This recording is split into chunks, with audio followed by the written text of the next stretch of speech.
Money FM 89.3. Best of your money. Influence with Michelle Martin on Your Money, only on Money FM 89.3. Today on Influence, meet the founder of one of the largest chains of aesthetic clinics and medical spas in Singapore. When COVID hit, a lot of people turned to self-improvement, literally. I'm talking about aesthetic fixes. SL Aesthetic Clinic says their business has been brisk, so much so they're doing even better now than before COVID-19 struck. Dr. Kelvin Chua is the founder of the SL Aesthetic Clinic as well as Skin Lab, the medical spa. Good morning, Dr. Chua. How are you doing? Hi, Michelle. Thank you for having me on the show. I'm great. Good to speak with you. So how's business been since we've restricted, in terms of social restrictions, things have gotten even tighter? How are things for you? Definitely, with any circuit breaker and a lockdown, the business will be affected as usual. Business is affected. But overall, when you look back at 2020, did you see with things opening up, business improving? Yes. So I think we always have the wisdom of hindsight now, and definitely we are a lot better prepared. However, last year, right, when we after the circuit breaker reopened, right, our business has had a much bigger rebound. So we did see like the next 3 months we were like 30% up, and then thereafter business has actually been even better. I think part of the reason is because Singaporeans are generally a heavy traveling society in June and December. Right. So with the pandemic, I think our domestic market, we have a lot more disposable income after that. So I do see that customers are coming over to spend more on the aesthetics or any other domestic market as well. Okay, so yeah, it was better. We're better after the pandemic. Because after the circuit breaker. You've been in the business for 15 years, right? Yeah, so yes. Would you say that the sort of demand you were seeing last year outpaced anything you'd seen before? Yes. So what happens is we lose almost 3 months of revenue, but then we do have a extra upgrowth in the rest of the year. So I guess it kind of covers it more or less. And what are people coming forward for? What are some of the more popular treatments? Yeah, so I think it's the usual stuff, Botox fillers, lasers. I think that they have issues like wrinkles, volume loss. It's age. They're battling age. Yeah, pigmentations, acne problems. I think the usual things that has been happening is, when you wear the mask or you work from home and they start exercising a bit more, they don't use sunblock at home, and then the sunlight comes to them, they're getting more pigmentation and so on. So they always have a need. And the other thing interesting is working from home, right? That there are two groups of people. That initially a small group will say that look, we are working from home, so I probably don't need any aesthetics because I'm just going to look like that at home. Right. Makeup sales went down for a bit. Lipstick sales went down. Yeah. But that's the interesting part. But because they're working from home and they're zooming a lot and they're doing video conference, and the thing about videography and photo is that when you see yourself every day, on the video, they are very unforgiving. So while you are going out, you can put makeup, right? And people meet you, they may or may not comment. You may not know your faults. But when you're video conferencing every day and you're looking at yourself, and videos, you see small cracks. Photos, you do see small cracks. So I noticed that not only are they coming for the big stuff like the usual wrinkles, the volume loss, but even fine lines, small cracks that they see on the face, they do come and say, "Oh, doctor, I see myself on video and pictures, and I see this crack." And if your practice, you can see it, you're skilled enough to even pick up the small things and correct it easily. Then the business has been good, and you can listen to the customers, you understand their needs, and you can solve it. So that's interesting, Dr. Chua, that people are seeing themselves in high definition because of Zoom. Yes. And maybe looking at themselves even more closely than before, and that's helping your business out. Are you seeing an increase in any particular sector or age group, or are new demographics coming forward, new younger people coming forward for treatments? Yes. I think my customer base has always been very broad. I think I suit most base of customers, but over the years, not particularly due to the pandemic, I think over the years we do see a slow but a steady increase in the millennials, simply because I guess the millennials are very informative. They are way in advance. They are very exposed, so they understand a lot of things. They tend to be very discerning. They do their research, and they are also people who are because they are very well informed and well researched. They understand that actually a lot of these are safe, and they do their research, and they are definitely much more willing to try the non-invasive stuff. So the usual Botox fillers, lasers, we do see a bigger growing group of millennials doing it. Dr. Kelvin Chua is the founder of SL Aesthetic Clinic and Skin Lab, the medical spa. They have 7 clinics, both brands, all over Singapore. Dr. Chua, we know that lots of business have had to pivot because of the pandemic. Have you had to do things differently and look beyond your traditional customer base? I guess firstly we have always had we are always very forward looking. So example like we grew from just Wheelock itself. We go into the suburban malls because I do see patients who say, gosh, I have to travel so far.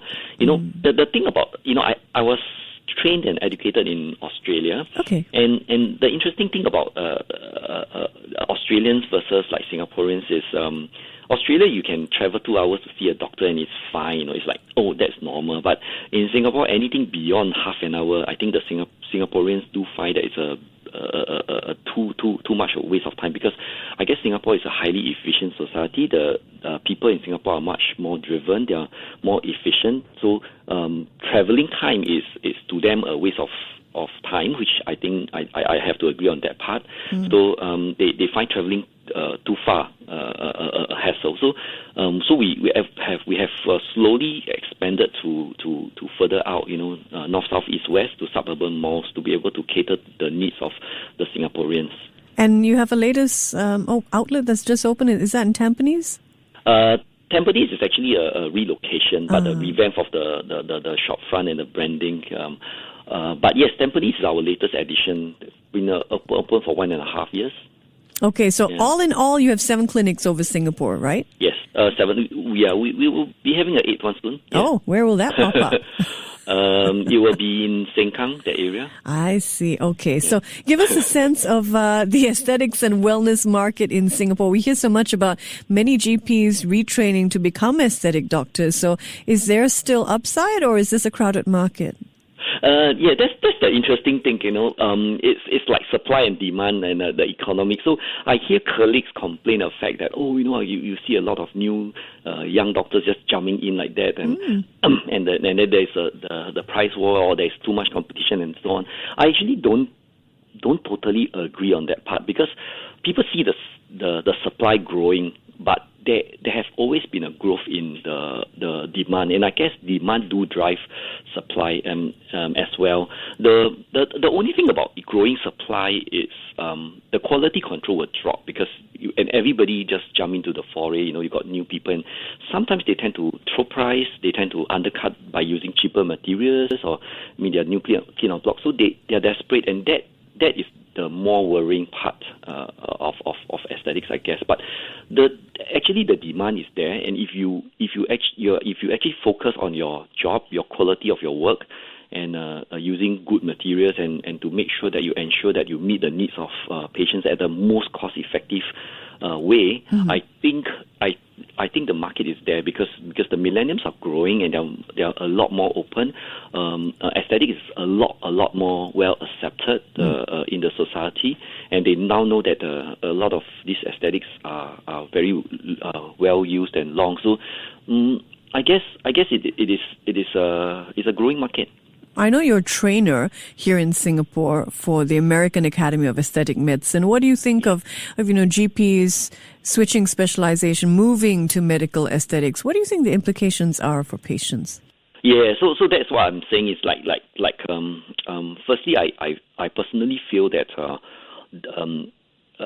as a trader, I think when we start training, right, the most important thing we have to teach them is complications and problems. I always tell my doctors that if you cannot handle the things that will happen, do not do the procedure, or do not do the thing. So you have to be able to know what the complications are, know how to minimize or avoid it totally, and to manage the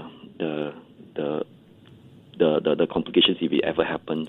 It's very rare actually, but yeah. So and then the second part of things is the material you use. You can only be as good as what you use. So if you have product failure, and you are only as good as that product. So do always choose good products. Don't always look at just purely the price. I tell the doctors, think about the long-term outcome and the patient as a patient that has a loyalty, because patients come to you or customers come to you, they trust you because you are the doctor. So they are confident. You are the person that they trust, and you need to keep that trust. So you need to meet that test. So I think that's the thing. So for GPs going to aesthetics, I think they have to be mindful of that. I think get more training and make sure that they keep the quality instead of just looking at purely the price and being a bit too desperate. I mean, you will build up your patient pool in the long term, but don't be too that. Don't spoil the aesthetic market. Speaking about trust, and the aesthetics market was rocked by Novu Aesthetics, that was owned by cousins Nelson and Terence Lowe, and they made headlines when they, surprised with their takeover offer for Newcastle United, the English football club. And then they talked about, they didn't talk about, but we all talked about the doctoring of photos. It was revealed they had taken with former U.S. President Barack Obama. They doctored those photos. So Novu Aesthetics is a chain of 6 clinics. They closed down in March. They ran out of funds. Case receives over 100 complaints from customers of Novu Aesthetics. And I understand that you actually have a redemption plan to help these customers out. Why are you extending help to customers of Novu Aesthetics? I as I was saying that mostly we are in this aesthetic industry. We have to protect the reputation of the industry. I mean, it is. I guess whatever society that we are or community that we are in, right? We do owe the personal community responsible for the community that we are in. Like example, when you're in a pandemic and you're a Singaporean, right? We owe the Singaporean society, the community to social distance, to always wear masks, to be hygienic, to always wash our hands and so on. So I think that is something that aesthetics. I feel that an aesthetics, cosmetic, skincare industry, we have to also keep the reputation and protect the reputation as a community. So some people, I mean, if they do, it's always good to remember that if you ruin or you affect the reputation in any way, the consequences may not just affect other people, but it will also affect you yourself. So same in Singapore, right? I mean, so if we are all responsible and we protect the industry that we are in, it will only grow. It will only benefit not just everybody else but you. So that is very important mindset. So, I mean, Novu the cases. I mean, we have like a chain of 7. We have 100 over staff. It's quite easy to absorb. It doesn't really affect us much at all. So it was actually. I see that it's the only right thing to do to protect the industry. So does the redemption plan, does this come at cost to you, Skin Lab and SL Aesthetic? And is it free for customers of Novu?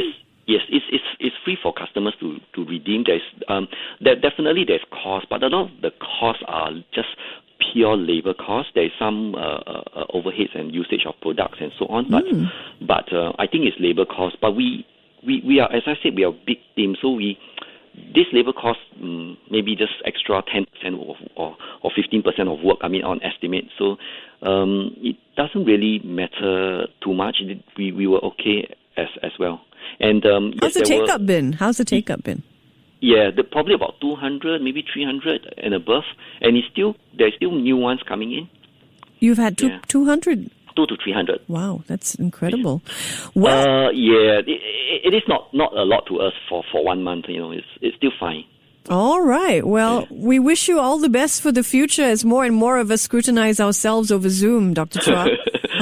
Thank you, Michelle. Good speaking with you, Dr. Kelvin Chua, founder of SL Aesthetic Clinic and the Skin Lab Medical Spa in Influence. To listen to more great interviews, download our podcasts at moneyfm893.sg or download our audio app. That's AWEDIO. Available on Google Play or the App Store.